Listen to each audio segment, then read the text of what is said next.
Hello friends, आप सभी का आपके अपने YouTube चैनल काल चक्र इतिहास की यात्रा में स्वागत है। जैसा कि हमारा टॉपिक चल रहा था बाह्य आक्रमण एवं आत्मसातीकरण, यह राजस्थान माध्यमिक शिक्षा बोर्ड में जो 12th हिस्ट्री है, 12th क्लास की हिस्ट्री है, उस पर आधारित जो ये पाठ है उसका ये तीसरा भाग है। इस वीडियो में हम पढ़ेंगे। तो हम इस पाठ में भारत में आने वाले विदेशी आक्रमणकारी या विदेशियों के क्रमबद्ध विवरण को पढ़ रहे हैं, जिसमें सबसे पहले हमने सिकंदर के रूप में यूनानी आक्रमण को पढ़ा। उसके बाद में हिंद यूनानी या इंडो ग्रीक शासन को पढ़ा, जिसका मिनांडर है वो सर्वप्रमुख राजा था। और हिंद यूनानियों के बाद में जो विदेशी भारत पर आक्रमणकारी के रूप में आए और यहाँ आकर आत्मसात हो गए, विलीन हो गए, विलीनीकरण उनका हो गया, तो उनमें जो हिंद यूनानियों के बाद आने वाले जो शासक थे वो थे शक। यह शक जो जाति है वो उनका निवास स्थान, मूल स्थान है वो मध्य एशिया था। और वहां से चीन की यूची जाति ने इनको पराजित किया और वहां से ये भागकर, वहां से पराजित होकर ये भारत की तरफ बढ़े। तो शक जो भारत आए, शकों को सीथियन भी कहा जाता है, क्योंकि उनका जो निवास स्थान था, जो जिस क्षेत्र में वो निवास करते थे, उस क्षेत्र का नाम सीथिया था, इसलिए इनको सीथियन भी कहा जाता है, शक सीथियन भी कहा जाता है। भारत में शकों के 5 राज्य थे। जैसे कि हम बात करते हैं भारत की, तो ये भारत का जो मानचित्र है उसके द्वारा आपको समझाना थोड़ा ठीक रहेगा। भारत में शकों की 5 शाखाएं थी। पहली जो शाखा थी वो अफगानिस्तान जो इलाका है वहां थी। इनकी राजधानी कपिसा थी। इनकी राजधानी जो थी वो कपिसा थी। दूसरी जो शाखा थी वो पंजाब में थी। ये वाला इलाका है, ध्यान दीजिएगा। जो भारत में पंजाब है वो तो पंजाब का छोटा सा हिस्सा है। जो वास्तविक जो पंजाब था, पंजाब का एक बड़ा हिस्सा है वो पाकिस्तान में चला गया। जैसे भारत में पंजाब राज्य है, वैसे पाकिस्तान में भी पंजाब नाम का राज्य है। ये जो पंजाब राज्य था ये भारत के विभाजन के बाद में उसका थोड़ा हिस्सा है वो भारत में रह गया और बाकी का हिस्सा है वो पाकिस्तान में चला गया। तो ये जो पंजाब वाला जो इलाका था वहां भी शकों की दूसरी शाखा शासन करती थी और इनकी जो राजधानी थी वो तक्षशिला थी, जो अपने विश्वविद्यालय के लिए प्रसिद्ध रहा है। तक्षशिला, जिसमें आचार्य चाणक्य ने शिक्षा ग्रहण भी की थी और शिक्षा वो वहां देते भी थे। और भारत के मौर्य सम्राट चंद्रगुप्त मौर्य को भी तक्षशिला में शिक्षा हासिल हुई थी। एक जो इनकी शाखा है वो मथुरा में थी। यहां पर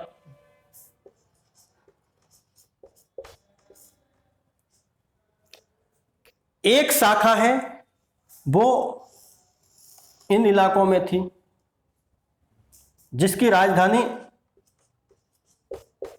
उज्जैन था। और एक जो थे वो ऊपरी दक्कन का जो इलाका है वहां शाखा थी, जिसकी राजधानी नासिक था। ये 5 शाखाएं हैं वो शासन करती थी। जो शकों की शाखाएं हैं, 5 शाखाएं, वो भारत के इन इलाकों में शासन करती थी, जैसा कि मैंने मानचित्र के द्वारा आपको बताया है। इनको उत्तरी शाखाएं कहा जाता था शकों की, और ये जो 2 थी वो शकों की दक्षिणी शाखाएं कही जाती थी। तो दक्षिणी जो शाखाएं थी वो ज्यादा महत्वपूर्ण शाखा थी, वो ज्यादा प्रसिद्ध शाखाएं हैं। और जब भी शकों का इतिहास आता है तो इन शाखाओं के बारे में ही हमें जानकारी है वो मिलती है, बाकी की जो शाखा है उनके बारे में हमें जानकारी है वो नगण्य मिलती है। अब इन शाखाओं की बात करें तो जो नासिक की शाखा है उसका महत्वपूर्ण जो शासक है वो नहपान नाम का शासक था। और ओवरऑल शकों की बात करें तो सबसे प्रसिद्ध और सबसे महान जो शासक था वो था उज्जैन वाली शाखा का रुद्रदामन। उज्जैन की शाखा का रुद्रदामन था। यह सर्वप्रसिद्ध शक शासक रहा है और इसने भारतीय जनमानस पर, भारतीय चाहे राजनीतिक क्षेत्र हो, चाहे सांस्कृतिक क्षेत्र हो, चाहे आर्थिक हो, सामाजिक हो, हर हिस्से पर इसने अपना गहरा प्रभाव छोड़ा है।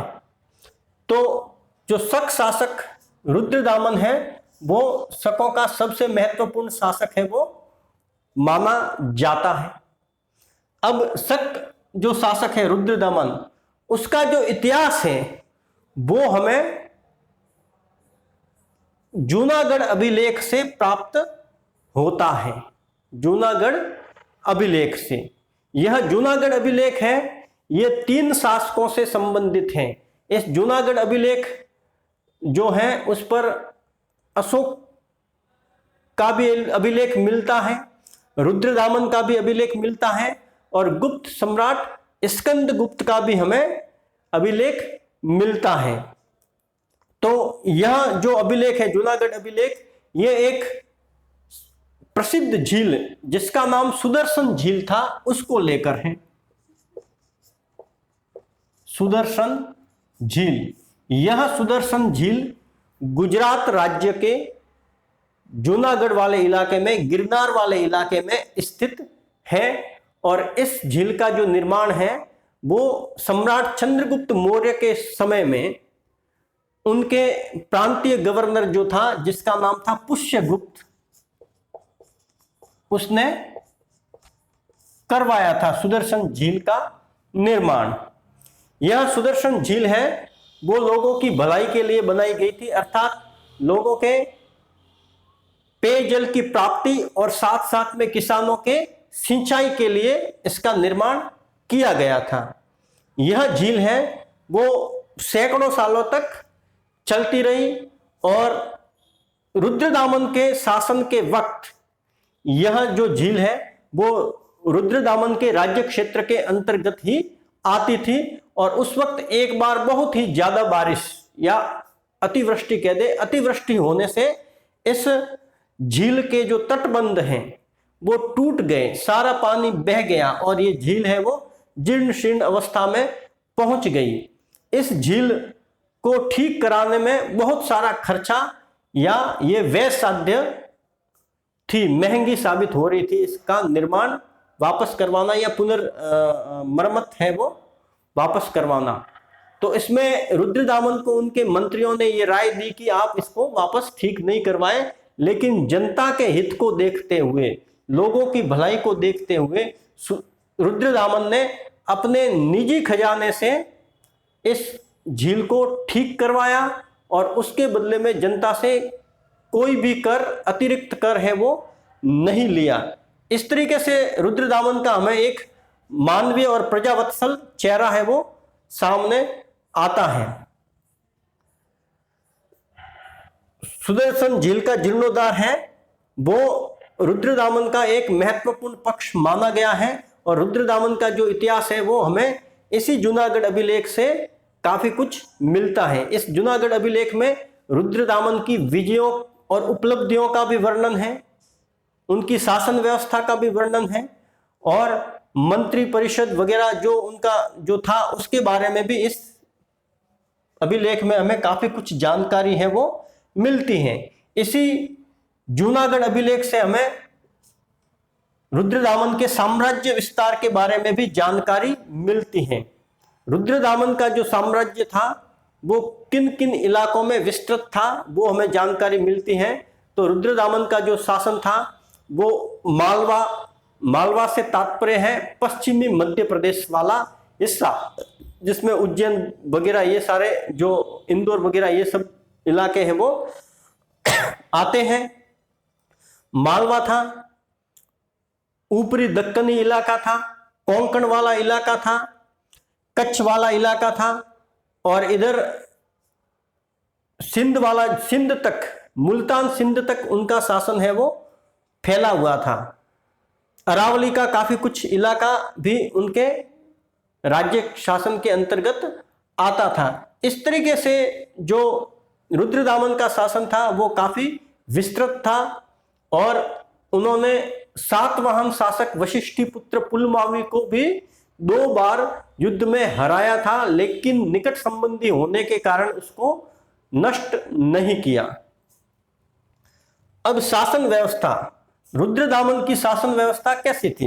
रुद्रदामन की शासन व्यवस्था के बारे में हमें जो जानकारी है वो उनके जूनागढ़ अभिलेख से मिलती है। उनका शासन प्रांतों में विभक्त था, और प्रांतों का शासन है वो जो गवर्नर होते थे वो करते थे। उनकी जो मंत्री परिषद थी, उनके शासन प्रबंध को लेकर सलाह देने वाले जो मंत्री होते थे उनको सचिव कहा जाता था, और उनके जो योजनाएं थी उनको कार्यान्वित जो करने वाले अधिकारी मंत्री वगैरह थे उनको कर्म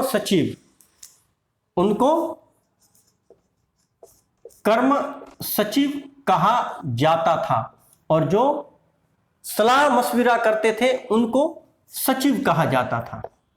ध्यान देना आप, जो सलाह मशविरा करते थे, उचित सलाह देते थे जो मंत्री गण, उनको सचिव कहा जाता था, और लिए गए निर्णयों को कार्य रूप में परिणत करने वाले जो मंत्री और अधिकारी होते थे उनको कर्म सचिव कहा जाता था। इस तरीके से उनकी शासन व्यवस्था जो थी। अब आती है बात व्यक्तित्व की, अर्थात रुद्रदामन का व्यक्तित्व कैसा था।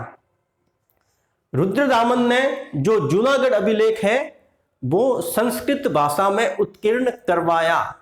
रुद्रदामन के इस जूनागढ़ अभिलेख से पहले के जितने भी अभिलेख हैं वो हमें कोई संस्कृत भाषा में नहीं मिलता, वो प्राकृत भाषा में थे।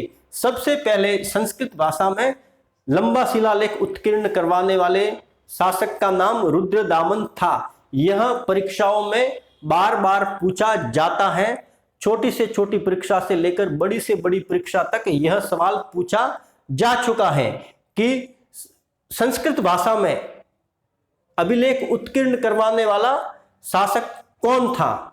सबसे पहले तो वो रुद्रदामन था। तो संस्कृत भाषा में उन्होंने शिलालेख अपना उत्कीर्ण करवाया, अर्थात उन्होंने भारतीय संस्कृति और संस्कृत को बढ़ावा दिया, ये इससे सिद्ध होता है।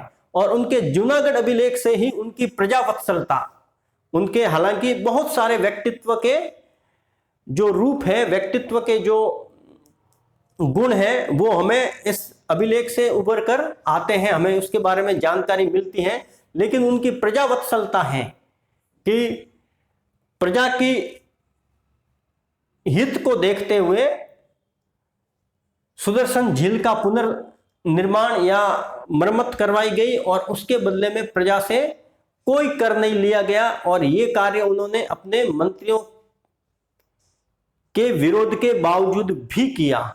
ये उनके प्रजावत्सलता के गुण को दर्शाता है। इसके साथ साथ में ही वो शास्त्रों के ज्ञाता, शस्त्र और शास्त्र दोनों के ज्ञाता, रथ सवारी करने में, हाथी की सवारी करने में, घोड़े की सवारी करने में वो बहुत ही उत्कृष्ट सेनानायक के रूप में प्रसिद्ध थे। उन्होंने अर्थात रुद्रदामन ने एक स्वतंत्र शासक होते हुए भी अपने आप के लिए महाक्षत्रप शब्द का ही इस्तेमाल किया। उनके लिए जो शब्द आता है महाक्षत्रप शब्द आता है। ये क्षत्रप एक तरीके से जो गवर्नर होते थे उनके लिए यूज होता था, वो अपने लिए महाक्षत्रप शब्द का इस्तेमाल करते थे। जैसे ये वैसे ही है जैसे कि शुंग सम्राट पुष्यमित्र शुंग है, वो स्वतंत्र शासक होते हुए भी सेनापति ही कहे जाते थे। कौन? पुष्यमित्र।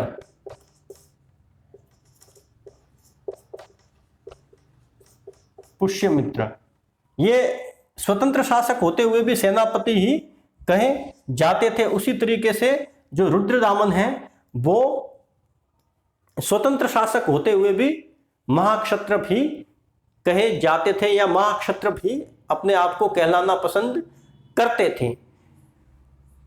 इन शकों का लगभग 400 सालों तक या 4 शताब्दियों तक भारतीय भूभाग पर शासन रहा, और इस लंबे कालखंड में भारतीय समाज के साथ में उनका सामाजिक आदान प्रदान, सांस्कृतिक सम्मिश्रण हुआ, और इसी के साथ में उनका भारतीय संस्कृति और समाज में आत्मसातीकरण और विलीनीकरण ऐसा हो गया कि आज हम ये पता ही नहीं कर सकते कि हमारे समाज में से कौन शकों के वंशज हैं।